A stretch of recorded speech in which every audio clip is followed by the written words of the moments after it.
the raid on Zeebrugge. During the early morning hours of April 23, 1918, the British Royal Navy attempted to block the Belgian ports of Bruges, Zeebrugge, and Ostend. The raid was planned in complete secrecy with the intention of sinking obsolete ships at the canal entrance, thereby preventing German vessels from leaving the ports. In doing so, the British hoped to stop the Germans from threatening Allied control of the English Channel and the southern North Sea. The actual raid came after a failed attempt at raiding Zeebrugge several weeks earlier, which was cancelled at the last minute when changing winds made it impossible to cast a smokescreen in front of approaching ships.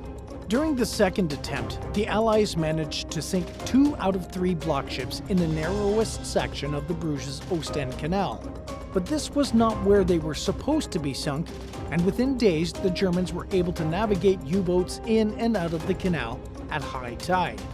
While the raid on Zeebrugge wasn't a success, it taught the Allies several valuable lessons that came in handy decades later during World War II.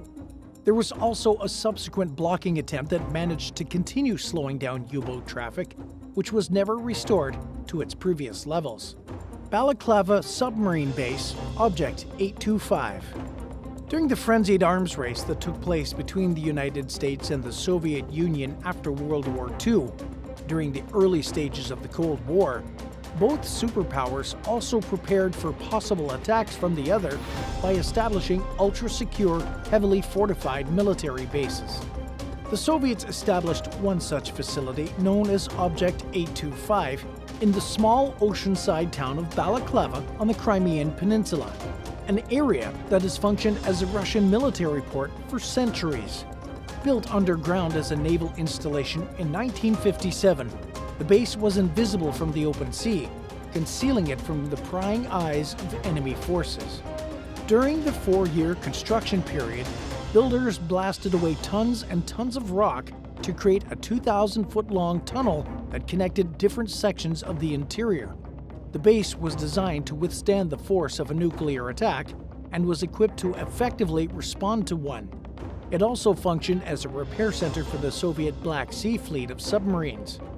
The site was stocked with enough food, water, and other basic provisions to supply its 1,500 staff members for a month in the event of a nuclear strike. For maximum safety and security, a large set of doors and a concrete reinforced gate blocked each section of the base. Object 825 closed in 1993 after the Soviet Union fell. In 2000, it fell into the hands of the Ukrainian Navy. By then, the site had been significantly looted and damaged, with all its metal having been removed for scrap. It became a museum in 2003. Russia seized the Crimean Peninsula in 2014 and is reportedly considering the possibility of restoring the submarine base for military use. Marienthal Bunker. Like all other countries who became deeply entangled in Cold War hostilities, West Germany prepared for the possibility of nuclear warfare by building top-secret bunkers that would house its top leaders and officials if the need arose. The Marienthal Bunker, located roughly 16 miles south of the city of Bonn, between the towns of Ahrweiler and Durnau, was arguably the most important among the country's clandestine operating centers. Built inside 2 abandoned railway tunnels between 1960 and 1972, the Marienthal Bunker was concealed beneath remote vineyards and forests. It was so well hidden that some have even described it as West Germany's best-kept secret. The facility was situated beneath 361 feet of slate rock and consisted of an east and west section, which were separated by a valley and connected by a passageway situated nearly 200 feet below ground. Each section was split into smaller subsections, and the tunnels connecting them were lined with concrete, had 2 levels, and were equipped with multiple emergency exits just in case. The Marienthal Bunker was designed to withstand an atomic blast and to remain self-sufficient in the event of nuclear war. It had autonomous power, fresh air, and drinking water systems. If violence were to break out, the Marienthal Bunker would have been protected by military units that were stationed nearby. Above all, the facility was sprawling.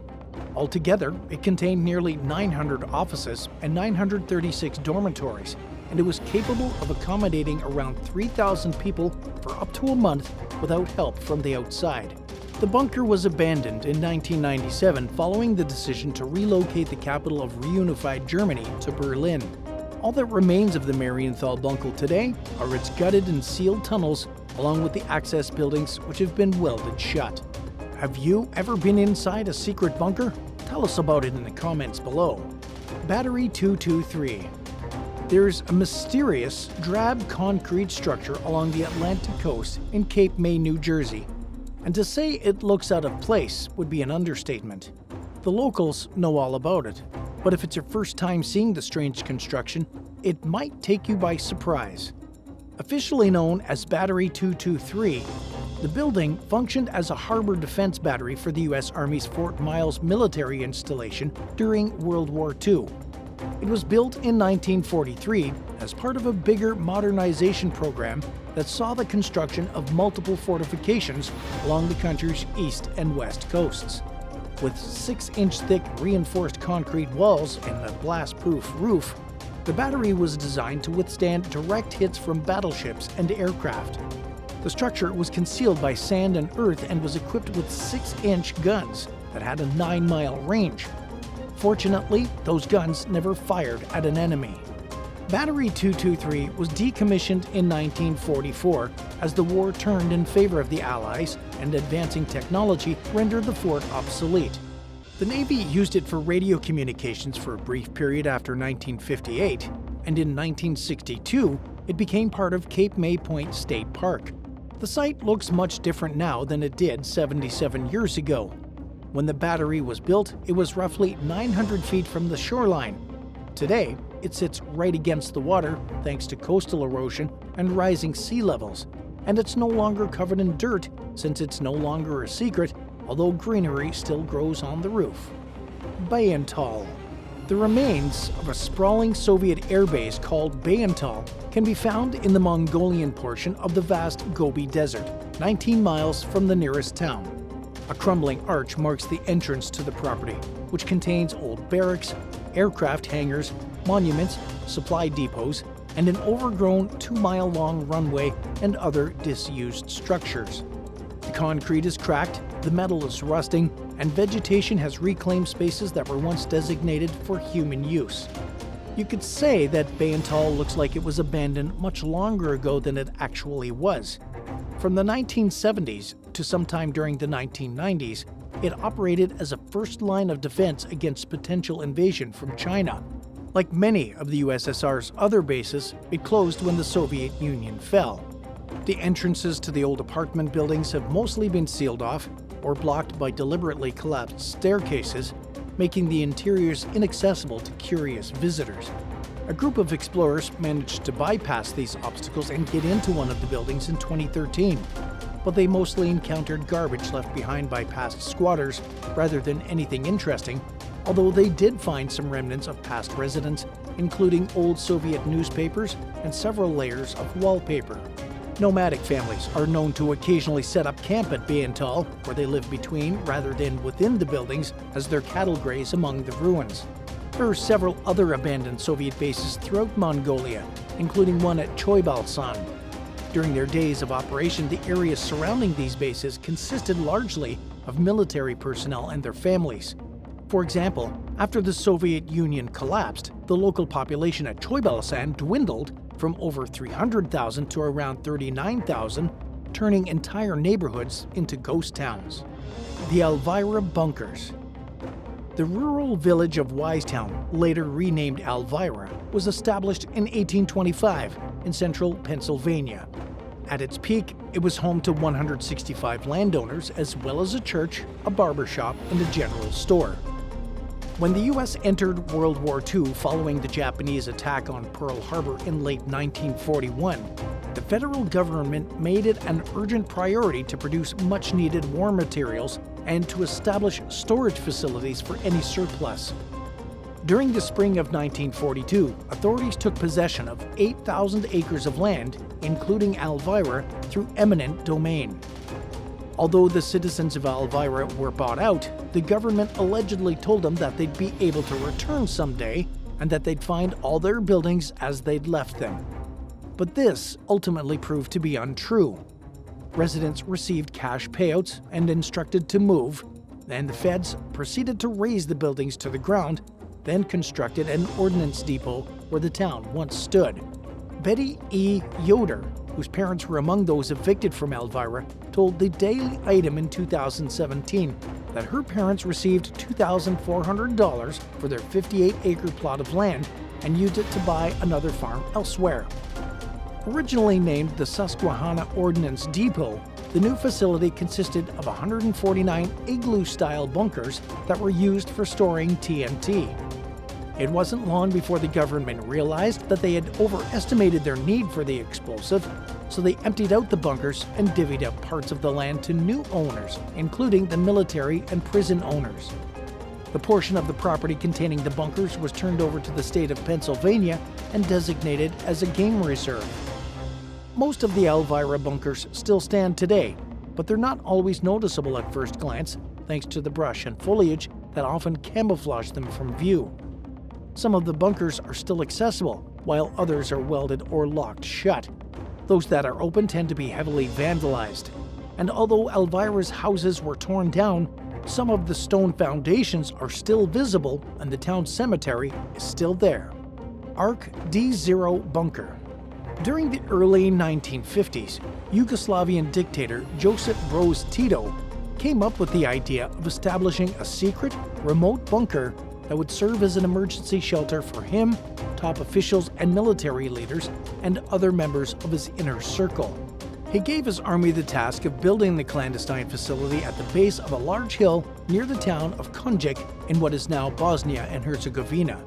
Construction began in 1953 and took 26 years.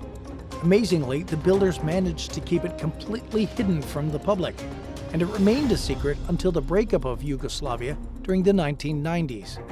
Officially named the Armijska Ratna Komanda, or Ark D-0 complex, the horseshoe-shaped bunker contained over 100 rooms including living quarters, offices, conference rooms, planning rooms, and everything else that was needed to enable the continuance of governance in the event of all-out warfare. There were 2 kitchens, 5 bathrooms, a cryptography center, cable TV access, an operating room, and a communications center. The bunker was built to sustain a 20-kiloton nuclear blast, and it was stocked to keep 350 people alive for 6 months. It was climate-controlled and had its own water and electrical systems, along with backup systems that could be implemented in case of failure. Tito died in 1980, just a year after construction was finished, and the bunker was maintained but for the most part not used. During the Bosnian War, it functioned as a supply base. At one point, there were plans to blow the bunker up, but someone rigged the wiring. Today, the site is preserved in its original state, making it one of the few remaining undestroyed Yugoslavian landmarks. The Georgia Nuclear Aircraft Laboratory.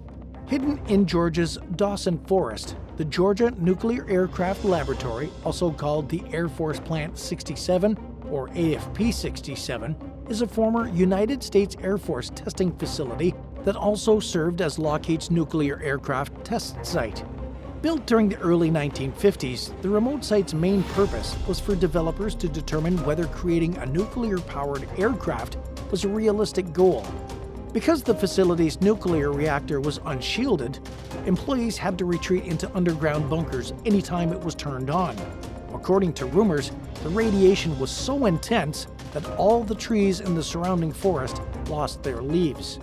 The Georgia Nuclear Aircraft Laboratory closed in 1971, more than 50 years ago. Yet most of what went on there remains a secret to this day.